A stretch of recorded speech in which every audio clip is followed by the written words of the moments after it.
భగవద్బంధులందరికీ నమస్కారం. మేము ఇక్కడ రంగారెడ్డి జిల్లా హైత్నగర్ మండలం గండిచెరు గ్రామంలో ఉన్న శ్రీ గోదా సమేత రంగనాథ స్వామి టెంపుల్కి వచ్చాము. ఈ దేవాలయం 500 ఏళ్ల క్రితం గుడిది. స్వామివారు స్వయంభూ. అయితే ఈ స్థల పురాణానికి వస్తే, స్థల పురాణం ఏంటంటే స్వామివారు అంతకుముందు 500 ఏళ్ల క్రితం మాట ఇది. స్వామివారు అదృశ్యరూపులై ఉండి ఇక్కడ ఆ కనబడుతున్న పొలాల్లో తిరుగాడుతుండేవారు. ఆ తిరుగుతున్నప్పుడు రైతుల పొలాలు గట్లు అన్నీ పాడయ్యేవి. పాడైతే రైతులందరూ స్వామివారిని ప్రార్థించగా స్వామివారు వచ్చి ఇక్కడ స్వయంభూగా ఆయన వెలిసి అప్పటి నుంచి ఇప్పటివరకు కూడా సేవలు అందుకుంటున్నారు. దీనికి ఇంకొక కథ ఏంటంటే, సింగారయ్య స్వామి, ఆళ్వారు స్వామి అనేవారు తమిళ భక్తులు. వాళ్ళు దేశ పర్యటన చేస్తుండగా ఇక్కడ ఈ గండిచెరు గ్రామంలో హనుమంతబండ అని చెప్పి ఒక ప్లేస్లో, ఒక గుహలో స్వామివారు గోదా సమేత రంగనాథ స్వామి వెలిసారని, అక్కడికి వచ్చేసరికి ఆ స్వాములు భక్తులిద్దరూ ఆ గుడి దగ్గరికి వచ్చినప్పుడు అక్కడి నుంచి ఓంకార శబ్దం వినబడింది.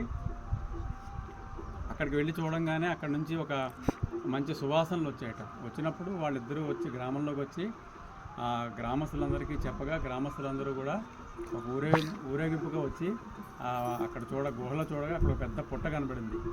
ఆ పుట్టను తవ్వి చూడగా అందులో గోదా సమేత రంగనాథ స్వామి వారు ఉన్నారు.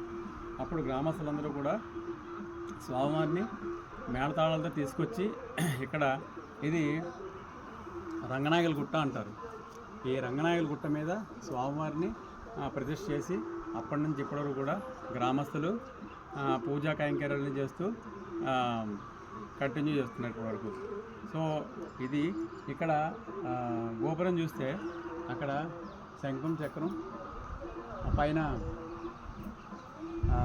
కాషాయ జెండా, కింద చూస్తే కింద వినాయకుడు ఉన్నారు. తర్వాత మెట్లు దిగుతున్నప్పుడు ఆ మెట్ల పక్కనే ఆంజనేయ స్వామి క్షేత్రపాలకుడు ఉన్నారు. ఈ గుడికి రావడానికి మార్గం ఏంటంటే ఎల్బీ నగర్ నుంచి హయత్నగర్ మీదుగా అబ్దుల్లాపూర్ ముందుగా రైట్ సైడ్ గండిచెరు గ్రామంలోకి తీసుకోవాలి. రైట్ సైడ్ వెళ్తున్నప్పుడు గండిచెరు అనే గ్రామం ఉంటుంది. అక్కడ గండిచెరు గ్రామంలో ఎవరైనా చెప్తారు ఇది రంగనాయకుల గుట్ట. ఇక్కడ రాగానే ఇక్కడ నుంచి మెట్ల మార్గం ద్వారా ఒక 100 మెట్లు ఉంటాయి. మెట్ల ద్వారా స్వామివారి దగ్గరికి వచ్చి స్వామిని దర్శించుకొని మనం స్వామిని చూడవచ్చు. ఇక్కడ స్వామివారు ఎలా ఉంటారంటే మీసకట్టుతో ఉంటారు. మీసకట్టు, తిరునామాలు. కాళ్ళ దగ్గర చూస్తే అమ్మవారు గోదా అమ్మవారు అంటే లక్ష్మీదేవి. గోదా అమ్మవారు పాదసేవ చేసుకుంటూ ఉంటారు. ఇక్కడ స్వామివారు చాలా మహిమగల దేవుడు. వచ్చి దర్శనం చేసుకోండి. జై శ్రీమన్నారాయణ. జై శ్రీమన్నారాయణ.